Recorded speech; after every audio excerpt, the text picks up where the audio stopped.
Dear student, organic chemistry online class में welcome. Today our topic of discussion is aromatic nucleophilic substitution reactions. In aromatic nucleophilic substitution reactions, a nucleophile attacks on substituted aromatic ring to form a substituted product. In this reaction, a nucleophile displaces a leaving group, and this leaving group is present on a substituted aromatic ring, and this R group is a substituent, and this substituent has electron withdrawing effect. When an electron withdrawing group is attached to the aromatic ring, it enhances the electron deficient character of aromatic ring by making its electrophile. Next are types of aromatic nucleophilic substitution reactions. Depending upon the nature of substrate in the nucleophile, aromatic nucleophilic substitution reactions are classified as SNAR, addition elimination mechanism, benzene mechanism. It is also known as elimination addition mechanism, SN1, SRN1 reactions. Firstly, we will discuss SNAR reaction. It is also known as addition elimination mechanism.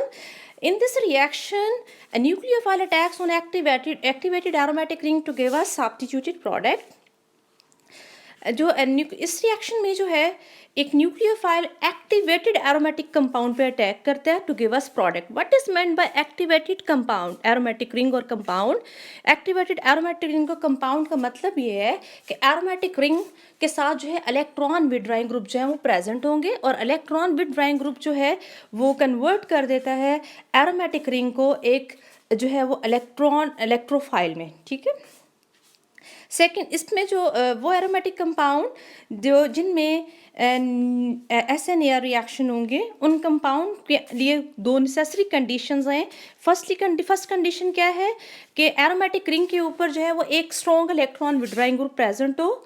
Second condition क्या है, जो leaving group है वो R2 और para हो two electron withdrawing group. इन examples में अगर हम देखें, ये हमारे पास एक एरोमेटिक हेलाइड है. इसमें नाइट्रो ग्रुप जो एक इलेक्ट्रॉन विड्राइंग ग्रुप है वो इस लीविंग ग्रुप के पैरा पोजिशन पे प्रेजेंट है. या लीविंग ग्रुप जो है नाइट्रो ग्रुप के क्या है, पैरा पोजीशन पे है. न्यूक्लियोफाइल अटैक करेगा और यहाँ से इसका लिविंग ग्रुप का क्या हो जाएगा, डिपार्चर हो जाएगा. सेकंड एग्जांपल में देखें, जो ये हमारे पास एक जो ग्रीन कलर में हमने शो किया है, ये हमारे पास एक जो है वो इलेक्ट्रॉन विड्राइंग ग्रुप है, और जो हमारे पास रेड कलर में ब्रोमाइड है ये है हमारे पास लिविंग ग्रुप. इन दोनों के जो रिलेशन है वो अगेन क्या है, R2 है. यहाँ पर न्यूक्लियोफाइल अटैक करेगा और यहाँ से ये ब्रोमाइड जो है जो लिविंग ग्रुप है उसका क्या हो जाएगा, डिपार्चर हो जाएगा. हमारे पास सब्स्टिट्यूटेड प्रोडक्ट आ जाएगी. मैकेनिज्म जो हमारे पास SNAR रिएक्शन है, ये 2 स्टेप मैकेनिज्म है. फर्स्ट स्टेप में जो है न्यूक्लियोफाइल अटैक करता है ऑन एरोमेटिक रिंग. अब यहाँ पर न्यूक्लियोफाइल अटैक कर रहा है इस कार्बन पे जहाँ पर क्लोरीन अटैच है. यहाँ पर इप्सो अटैक हो रहा है in place of substitution occupation. ये अटैक क्यों हो रहा है, क्योंकि ये नाइट्रो ग्रुप पैरा पे प्रेजेंट है और ये इलेक्ट्रॉन की डेफिशिएंसी को जो है वो प्रोड्यूस कर रहा है किस पोजीशन पे, यहाँ पर इलेक्ट्रॉन की डेफिशिएंसी ज़्यादा है क्योंकि नाइट्रो जो है इसको कर रहा है इलेक्ट्रॉन डेफिशिएंट, और जो क्लोरो है इसका भी इंडक्टिव इफेक्ट क्या होता है, विड्राइंग होता है. तो जो है कलेक्टिवली यहाँ पर पॉजिटिव चार्ज की अमाउंट ज़्यादा होने की वजह से यहाँ पर जो है वो हाइड्रोक्सिल आयन अटैक करेगा. अटैक के बाद ये देखें, जैसे ही ये न्यूक्लियोफाइल जो है वो एक्सेस में इलेक्ट्रॉन लेकर इस एरोमेटिक रिंग पर अटैक करेगा तो ये डबल बॉन्ड जो है साथ वाली कार्बन पर शिफ्ट हो जाएगा and we will get a carbanion here. ये हमारे पास कार्बेनाइन जो है एक बन गया.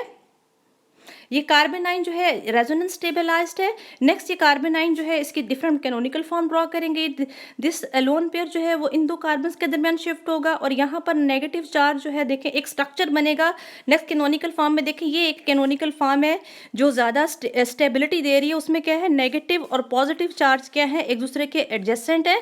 और यहाँ पर ये देखें रेजोनेंस में इन्वॉल्व हो गया है नाइट्रोजन जो है, नाइट्रो ग्रुप जो है इसका नाइट्रोजन डबल बॉन्ड ऑक्सीजन भी रेजोनेंस में टेक पार्ट कर रहा है और स्टेबलाइज कर रहा है इन दो इलेक्ट्रॉन्स को जो एक्स्ट्रा है और due to the attack of nucleophile.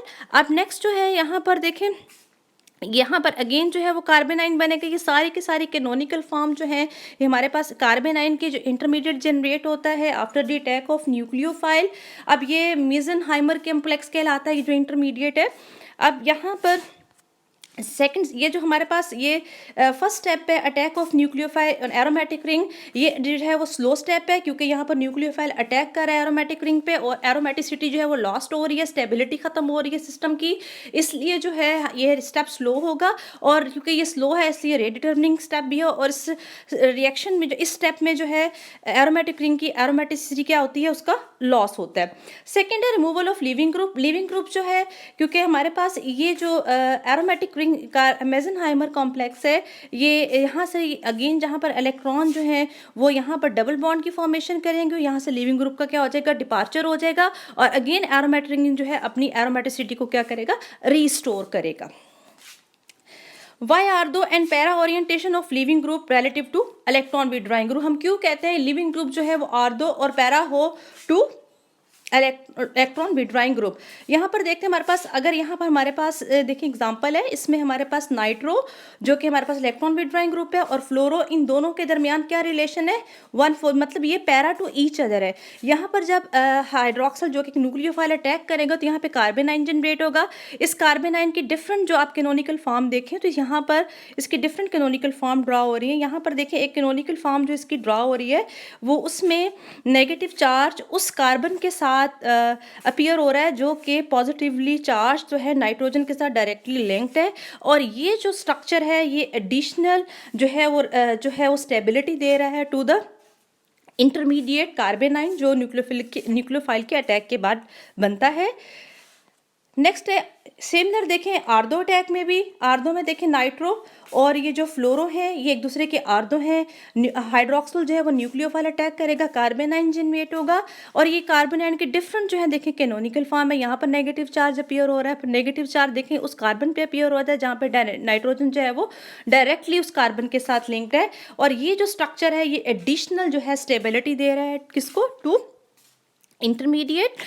अब यहाँ पर जो आर्दो और पैरा के केस में जब अटैक होता है तो उस केस में हमारे पास एक ऐसा कार्बन आयन बनता है, एक नेगेटिव चार्ज उस कार्बन पे जो है वो डीलोकलाइज होता है जो अगेन जो है इस कार्बन आयन को कॉन्जुगेशन में इन्वॉल्व हो जाता है विद नाइट्रो ग्रुप या electron withdrawing group. Mean electron withdrawing group जो है वो भी इस नेगेटिव चार्ज को रेजोनेंस में जो है वो पार्टिसिपेट करवा के मजीद स्टेबलाइज कर देता है।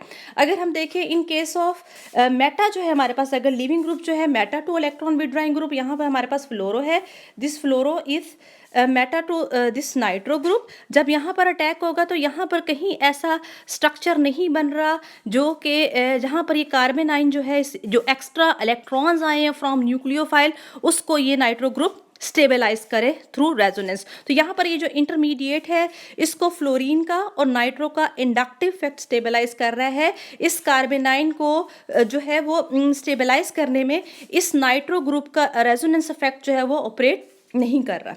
Is it clear? नेक्स्ट है effect of number of substituent on aromatic ring. अगर हमारे पास ये देखें हमारे पास है नाइट्रोक्लोरोबेंजीन, अगर यहाँ पर नाइट्रो ग्रुप का नंबर इंक्रीज हो जाए तो greater the number of electron withdrawing substituent on aromatic ring, greater will be the reactivity of aromatic ring towards nucleophilic attack। यहाँ पर देखिए हमारे पास इस एरोमेटिक रिंग में क्लोरो के साथ जो है क्लोरोबेंजीन के साथ एक नाइट्रो ग्रुप अटैच है पैरा पोजीशन पे।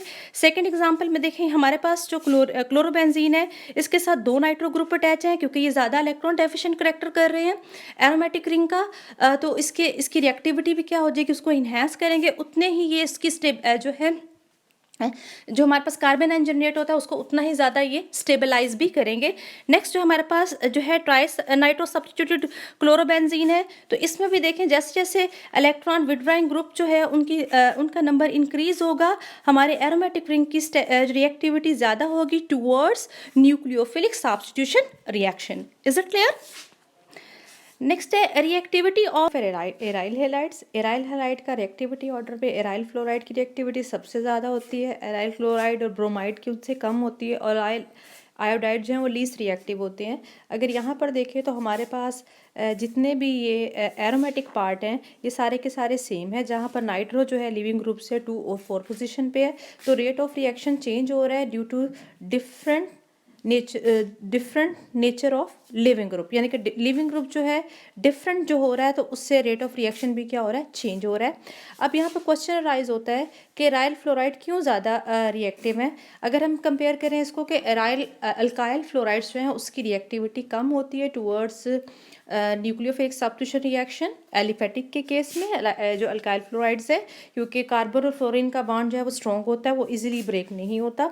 यहाँ पर जो फ्लोरीन जो है ये इसका इंडक्टिव इफेक्ट नेगेटिव है और ये मज़ीद क्या फैसिलिटेट करता है, यहाँ पर ज़्यादा इलेक्ट्रॉन की डेफिशिएंसी प्रोड्यूस करेगा through negative inductive effect. Nitro group भी जो है वो इलेक्ट्रॉन की डेफिशिएंसी प्रोड्यूस कर रहे हैं इस पॉइंट पे, तो फ्लोरीन का अपने जो ज़्यादा इलेक्ट्रोनेगेटिविटी की वजह से जो इसका नेगेटिव आई इफेक्ट है, इंडक्टिव इफेक्ट जो नेगेटिव है वो भी यहाँ पर इलेक्ट्रॉन की डेफिशिएंसी प्रोड्यूस करेगा और फैसिलिटेट करेगा attack of nucleophile on this carbon. ठीक है, अब न्यूक्लियोफाइल अटैक करेगा। सेकंड क्या होगा, जो हमारे पास इसका इंडक्टिव इफेक्ट है नेगेटिव, जो हमारे पास एक कार्बेनाइन इंटरमीडिएट बनता है, ये फ्लोराइड जो है वो उस इंटरमीडिएट को भी इंडक्टिव इफेक्ट के थ्रू क्या करेगा, स्टेबलाइज करेगा। ठीक है, तो इसलिए जो है एराइल फ्लोराइड की जो है वो रिएक्टिविटी जो है वो सबसे ज़्यादा है। इज़ इट क्लियर बेटा? अगर हमारे आज के लेक्चर में आपको कोई प्रॉब्लम है तो आप हमसे मुझे व्हाट्सएप पे मैसेज करके जो है वो पूछ सकते हैं।